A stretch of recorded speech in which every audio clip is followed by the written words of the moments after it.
Hola, ¿qué tal? Bienvenidos a Impacto Económico, este espacio semanal del canal Red Más donde le hacemos seguimiento a las circunstancias que afectan su bolsillo y que afectan nuestro bolsillo. ¿Y qué les parece que es la circunstancia más importante de las últimas horas que va a afectar el bolsillo de todos los colombianos? Pues los resultados de las elecciones, ni más ni menos. Por eso lo primero que vamos a analizar es cuál fue la primera reacción de los mercados a la elección de Gustavo Petro como nuevo presidente de la República, pero sobre todo, ¿qué viene ahora en ese tejemaneje político para saber si va a poder sacar adelante sus reformas o no las va a poder sacar adelante? Eso en unos momentos. Pero antes de eso, hablemos de los veganos, César. Pero no los veganos como yo, los veganos como César, que a duras penas se come una hamburguesa al día, sino de sectores económicos que se están volviendo veganos. Así es, Mauricio, pues esta semana nos metimos en la industria de los cosméticos, pues imagínense, ahora se están volviendo veganos y parece que a futuro todos los cosméticos serán hechos con este tipo de insumos. Muy bien, y mientras tanto la gente se sigue preparando porque sabemos que la educación es el mayor capital que puede tener cualquier persona, ¿sí o no? No se pierdan la entrevista que vamos a tener con uno de los miembros de Ser Pilo Paga y vamos a ver cómo ha evolucionado desde estar en un colegio público en una localidad de estrato 1 y 2 de Bogotá hasta irse apenas en unos días a hacer su posgrado a Estados Unidos. Y Karen, ¿cómo es el tema que los colombianos vivimos muy estresados en la oficina? Así es, Mauricio, lamentablemente nos ubicamos en el top de países más estresados en el trabajo, según un estudio de Mercer Marsh. Muy bien, ahí está el menú para el día de hoy. Todo eso en Impacto Económico que arranca en este momento.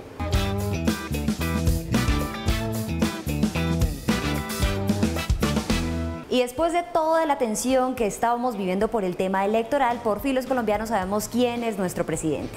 Y se trata de Gustavo Petro, que tiene unas propuestas económicas que por supuesto aquí ya hemos analizado, pero que además hay que revisar hacia el futuro. Empecemos analizando qué sucedió ese primer día después de la elección y cómo se movieron los mercados, Mauricio. Karen, la gran expectativa y la gran pregunta que tenía la gente tenía que ver con cómo va a reaccionar el dólar, cómo van a reaccionar las acciones, los agentes económicos a la elección de Gustavo Petro. Y el primer día es el día clave, después vendrán volatilidades, etcétera, etcétera, en las próximas semanas. Pero el primer día es el día clave porque sirve para medirle la temperatura al sentimiento de los agentes económicos. Primera reacción, las acciones, la Bolsa de Valores de Colombia cayó 3,8%. Detrás de eso hay una caída muy grande que es la acción de Ecopetrol. Vean ustedes, cayó 11,9% en Colombia, pero la que se cotiza en la Bolsa de Nueva York también cayó más de 10%. ¿Por qué? Porque una de las propuestas centrales de Gustavo Petro es acabar la exploración de petróleo. Sí seguir produciendo el petróleo que ya ha sido encontrado, pero acabar la exploración de nuevos yacimientos de petróleo. Por eso el golpe en las acciones fue sustancial. Pero el dólar, que es el más significativo, hagan de cuenta ustedes, en Colombia se mueven en acciones más o menos 25 millones de dólares al día, en el mercado cambiario 1.000 millones de dólares al día. Es un mercado mucho más profundo. ¿Qué sucedió? Primero, el dólar subió 170 pesos en el primer día, pero después empezó a bajar y se estabilizó un poco por encima de 4.000 pesos por dólar, algo que sorprendió al mercado definitivamente. Mauricio, y uno que otro desubicado dijo que el dólar llegó hasta los 5.000 pesos, ¿eso es así? Efectivamente, después de las elecciones, el día domingo, empezaron los rumores en redes sociales, que el dólar se está transando en las tasas de cambio a 5.000 pesos, que esto va a ser mucho peor. Pues lástima por el que pagó 5.000 pesos por dólar el día lunes festivo, porque efectivamente se terminó estabilizando alrededor de 4.000. ¿Y por qué no ha subido más el dólar? Pues por dos motivos. El primero, el mercado ya había descontado ese resultado. ¿Qué quiere decir esa frase que es como de economista especialista? Pues que los agentes que están en el mercado cambiario ya habían anticipado que Gustavo Petro podía ganar. ¿Por qué digo eso? Porque acuérdense que después de la primera vuelta el dólar bajó a 3.776 pesos, cuando se consideró que el proyecto de Rodolfo Hernández sería viable. Y lentamente en esas 3 semanas que separaron la primera de la segunda vuelta fue subiendo y subiendo y subiendo casi a llegar a 4.000 pesos, que es más o menos donde quedó el primer día después de la segunda vuelta. Ya habían descontado eso los agentes económicos. Pero el segundo motivo, porque los agentes económicos en ese primer día estaban a la espera de el nombre del ministro de Hacienda, algo fundamental para saber a qué atenerse, pero en segundo lugar, de ver cuáles serían las reformas que se implementarían en primera instancia o las que se anunciarían que se iban a implementar en primera instancia, Karen. Así es, y aquí estas reformas y estas primeras acciones que va a tomar el presidente presidente, hay que hacerle zoom definitivamente a lo que hablábamos en, digamos, la presentación anterior, que es el petróleo. Mauricio, ¿cómo es esto de que se va a cesar la exploración petrolera y cómo afectaría a la economía en Colombia esto? Una de las cosas clave que está observando todo el mundo es si se mantiene Gustavo Petro en su promesa de acabar con la exploración de petróleo en Colombia. Lo reafirmó en su discurso del día domingo después de saber que era el nuevo presidente y todo el mundo está a la espera de ver si eso se matiza o no se matiza. ¿Por qué? Porque acuérdense ustedes, del petróleo vienen una buena cantidad de los recursos externos que tiene el país, pero vienen una cantidad no despreciable de los ingresos del gobierno por la vía de tributación y por la vía de regalías. Es decir, que acabar definitivamente la exploración de petróleo significa que al cabo de 5, 6 o 7 años se cambia por completo el perfil de ingresos externos para la economía y de ingresos tributarios y por regalías para el gobierno. Ese es un tema muy sensible y por eso es la reforma fundamental que todo el mundo está esperando si se va a llevar a cabo o no. Mauricio, pero las otras dos grandes reformas es el tema de pensiones y de lo que ya se comenzó a hablar del tema tributario, porque ya Ricardo Bonilla dio como las primeras pinceladas de cómo sería. Efectivamente, Ricardo Bonilla, quien fue el secretario de Hacienda de Gustavo Petro cuando él fue alcalde de Bogotá y que ha sido el asesor principal en los temas tributarios, ya empezó a dar puntadas. ¿Por qué el tema pensional es fundamental? Por un lado, pues porque todos sabemos que la propuesta de Gustavo Petro es que se empiece a trasladar parte de lo que se cotiza en los fondos privados de pensiones a el fondo público de pensiones, a Colpensiones. Él ha dicho que los aportes por ingresos hasta 4 salarios mínimos, hasta 4 millones de pesos irían a Colpensiones y de ahí para arriba pues quedarían los fondos privados de pensiones. Hay que ver si esa variable se ajusta o no dependiendo del capital político que tiene Gustavo Petro, pero todos tenemos los ojos puestos ahí. Pero principalmente la reforma tributaria, de allí vendría el gran presupuesto para poder ya sacar adelante las propuestas de Gustavo Petro. Él habla de 50 billones de pesos en una reforma tributaria que algunos consideran que es muy ambiciosa. Ya Ricardo Bonilla, como lo decía César, ha empezado a dar las puntadas de cómo sería esa reforma tributaria. Obviamente, Karen y César, todo depende del capital político con el que salió Gustavo Petro después de la segunda vuelta y de la gran filigrana del manejo de las fibras políticas, que es la que lleva a ver si las propuestas son viables o no, Karen. Debemos entonces dirigir nuestra mirada hacia cómo se van a hacer realidad estas ambiciosas reformas a través del Congreso. Y es por eso que trajimos aquí un experto en el tema y quien lo ha vivido en carne propia, el exministro de Hacienda, Mauricio Cárdenas, que nos va a dar una mirada y análisis sobre este tema.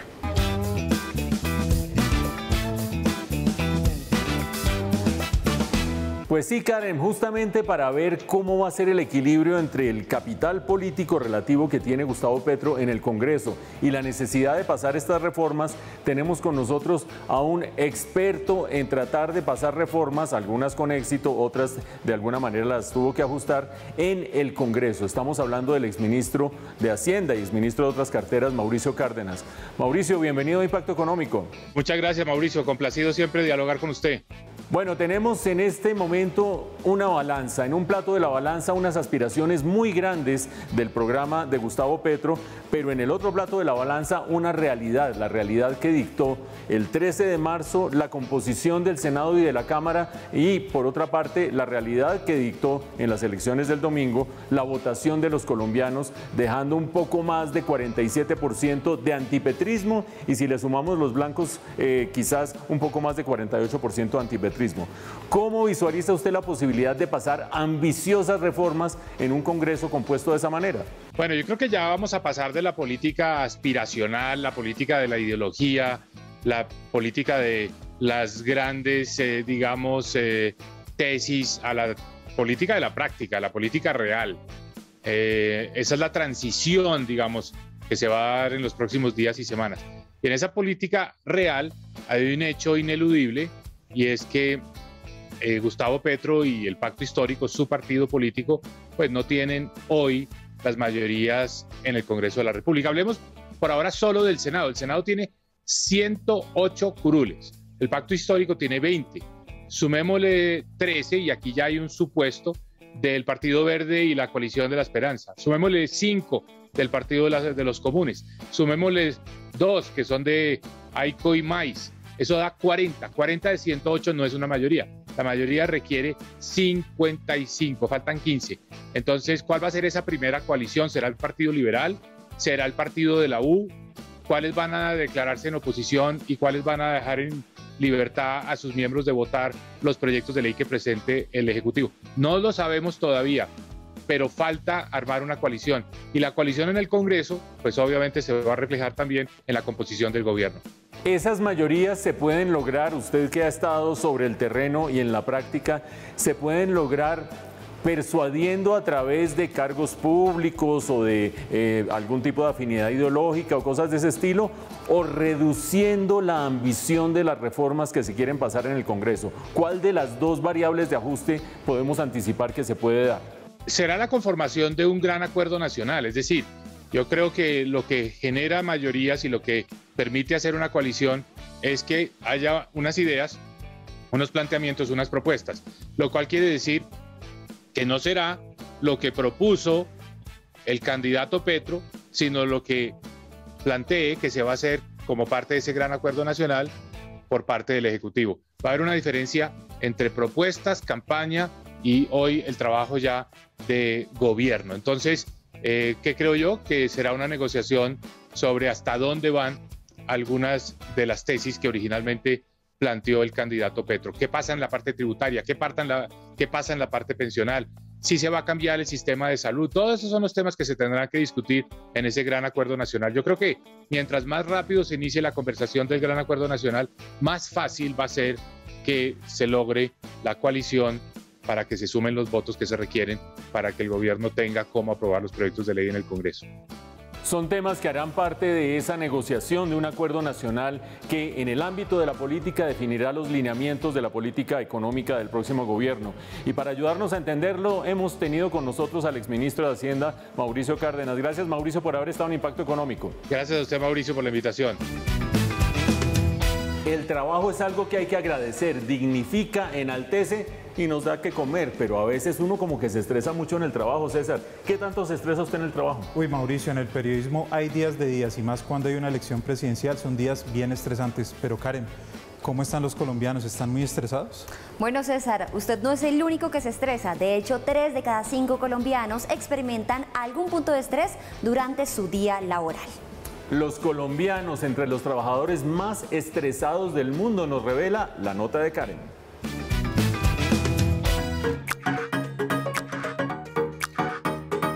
¿Alguna vez ha sentido cansancio, dolor de cabeza o dificultad para respirar?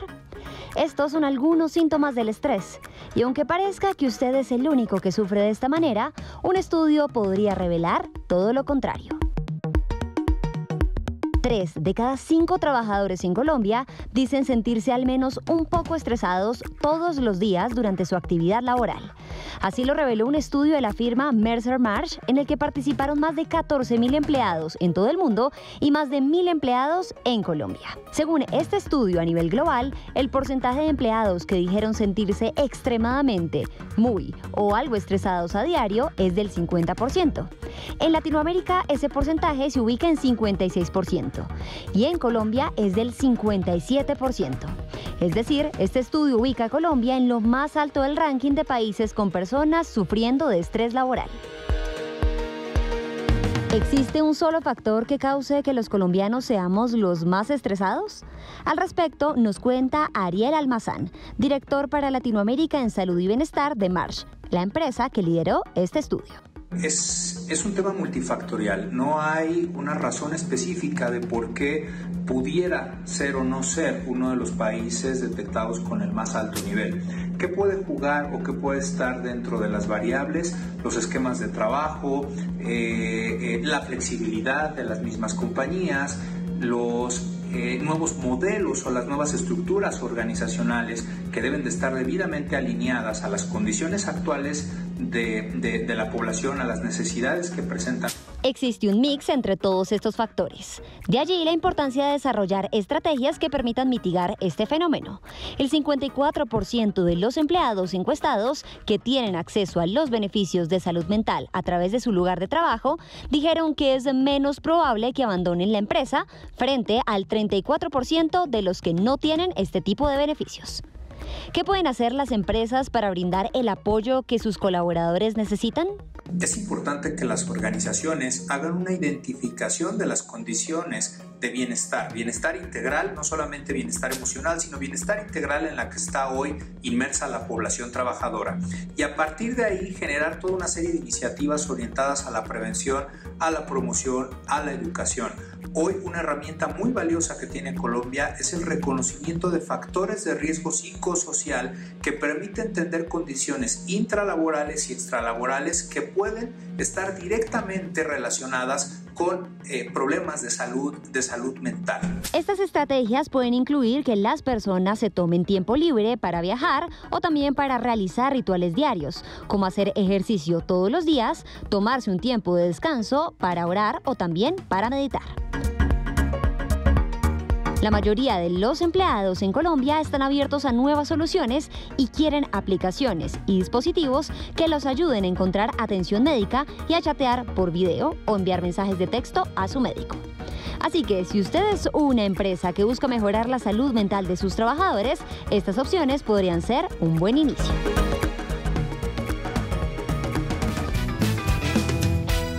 Una de las mayores frustraciones de los colombianos consiste en que es muy difícil lograr la movilidad social, pero la educación es un vehículo para hacerlo. No se pierdan la entrevista que viene a continuación con Juan David Merlo, quien estudió en un colegio público en una localidad de Bogotá de estrato 1 y 2 y está armando maletas para hacer su posgrado en Estados Unidos.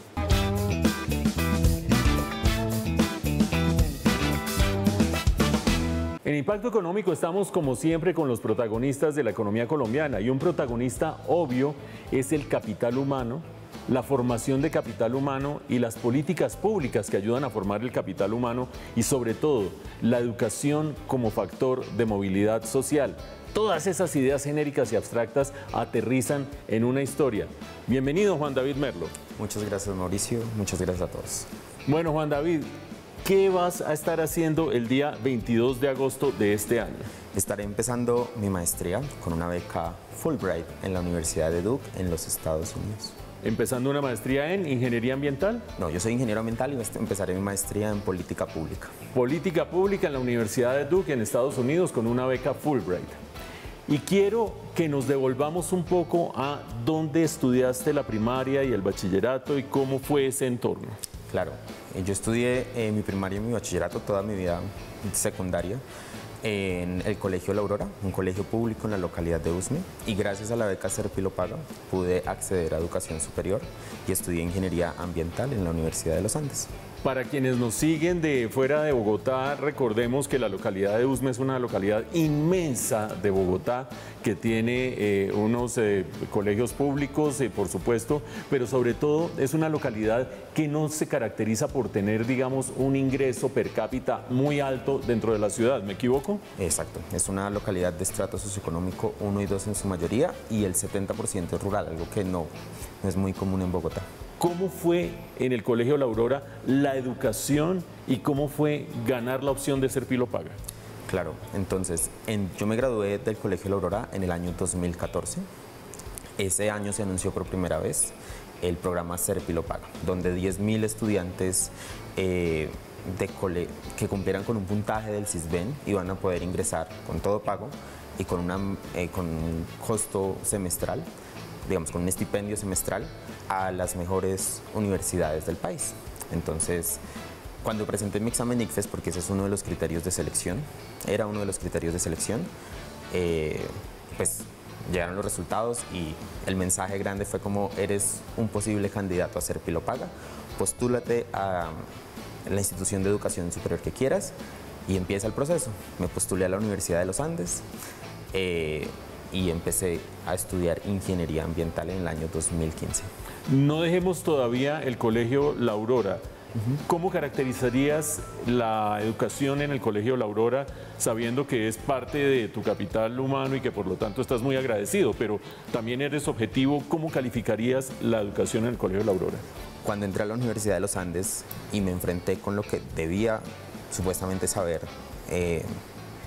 como estudiante de 11, me di cuenta que la diferencia en calidad de educación de la calidad de educación que yo había tenido con respecto a otros estudiantes de educación privada era enorme. Entonces El Colegio La Aurora sí una calidad humana gigantesca, pero como muchos de los colegios públicos del país, hace falta invertir mucho en lo que es calidad de la educación. Bueno, finalmente tienes la suerte y el mérito de ser uno de los miembros de Ser Pilo Paga y llegas a un entorno de una universidad privada, quizás la universidad privada más prestigiosa del país o del top 3 o top 4 del país. ¿Cómo es esa inserción en ese nuevo entorno, así como la de otros miembros de Ser Pilo Paga? Porque esa es una de las críticas que el programa recibió en su momento, claro, y es que eran como moscos en leche, digamos. Sí, creo que ese es un estereotipo de la sociedad colombiana porque es una sociedad altamente desigual y no estamos acostumbrados a que haya movilidad social. Es decir, que gente que es de estrato 1 y 2, no es común que gente de estrato 1 y 2 esté en la educación superior y en un aula de la Universidad de los Andes. Entonces, Mauricio, yo creo que ese programa fue un motor, no únicamente para que gente de estratos 1 y 2 o 3 se educara, sino también para que dos caras de una misma Colombia estuvieran juntas en un salón de clases. Y que, por ejemplo, en mi carrera que hablamos de problemáticas ambientales, pudiéramos compartir las perspectivas que tenemos de la sociedad colombiana y ver que no son las mismas cuando hemos tenido experiencias de vida diferentes.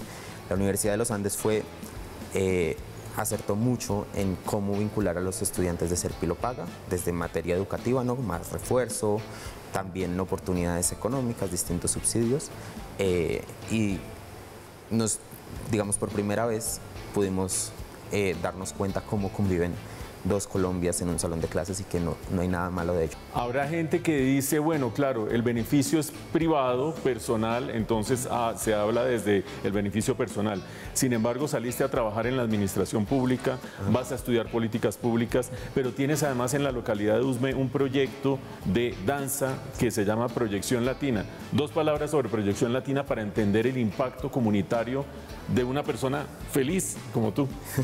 Proyección Latina, yo soy el director de Proyección Latina, una academia de baile en el barrio La Aurora, al sur de la ciudad, en la localidad de Usme, en donde más de 300 niños y niñas se han proyectado en lo que es danzas latinas y han podido profesionalizarse en una carrera artística que, digamos, sigue siendo difícil para alguien, para una familia de estrato socioeconómico bajo. ¿Cómo fue, Juan David, concursar y ganarse la beca Fulbright? La beca Fulbright es una de las becas más prestigiosas del mundo. Son muy poquitas, en Colombia únicamente. El año pasado solo ofrecieron 5.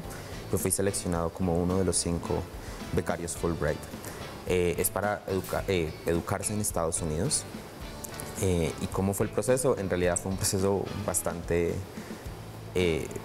no quiero decirlo difícil, pero sí retador, porque tenía que mejorar mi nivel de inglés, tenía que empezar a postularme a las universidades, escribir por qué quiero estudiar en una universidad de los Estados Unidos, por qué creo que pertenezco al programa Fulbright, y todo eso va armando un muñequito que al final entrego y digo, vean, este soy yo, y esto es por lo que yo quiero ser un becario Fulbright y estudiar en Estados Unidos. Después vienen unas entrevistas y al final fui reconocido con una beca Fulbright para la Universidad de Duke en Estados Unidos. Juan David, muchas gracias por haber estado en Impacto Económico. Muchas gracias, Mauricio, y un saludo a todos y todas.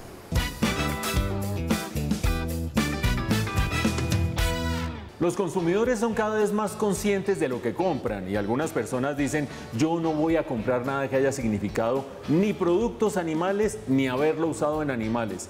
Karen, qué bien te queda ese maquillaje. ¿Sabes si tiene colágeno animal o algún ingrediente animal? Bueno, Mauricio, ahora es muy fácil identificarlo en el maquillaje gracias a unos sellos que muchos de ustedes habrán visto del conejito, y esto nos da algunas luces sobre si fue probado en animales o no.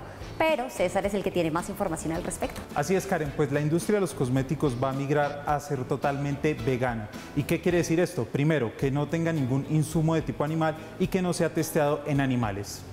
Va a migrar César, pero ya está migrando. La nota de César nos va a mostrar casos en Colombia de maquillajes veganos. Aquí está la nota de César.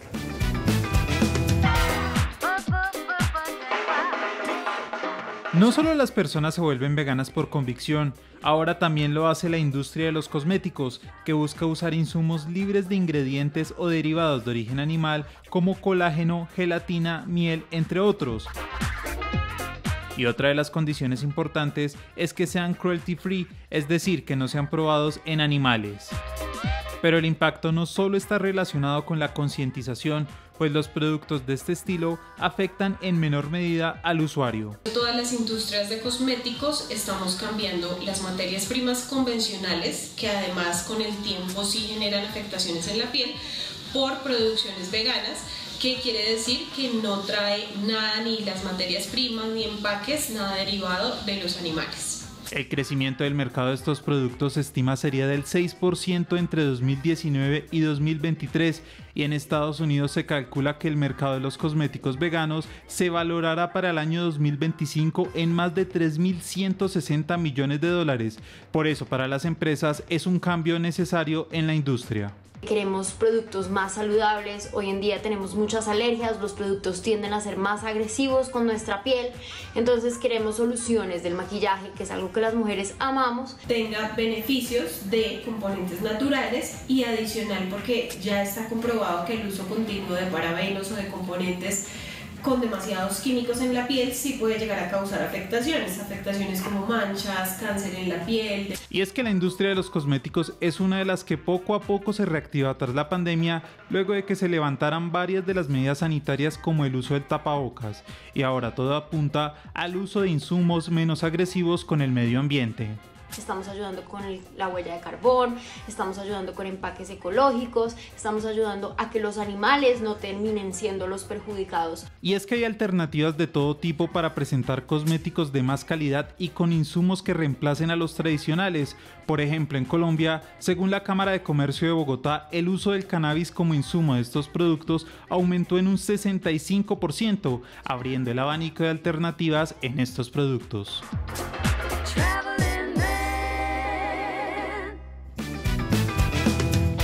Y así se nos va pasando el tiempo en Impacto Económico, pero nos van quedando cosas sobre la mesa. Por ejemplo, César, a mí me quedó una inquietud. ¿Será que el presidente Gustavo Petro va a poder pasar todas sus iniciativas en un Congreso que está bastante dividido? Pues Mauricio, todo depende del manejo que le dé su ministro del Interior, las personas que delegue para esos temas políticos, pero por ahora la tiene un poquito complicado. Poquito complicada, que lo debe tener un poquito estresado como a todos los colombianos. ¿Muy estresada, Karen? Sí, un poco, Mauricio. Yo creo que salgo a darme un masajito para relajarme. Karen es una de las colombianas que vive estresada en el trabajo. Todo eso nos quedó el día de hoy. Ustedes no dejen de acompañarnos en 8 días cuando volvamos a Impacto Económico aquí desde nuestros estudios de Plaza Claro.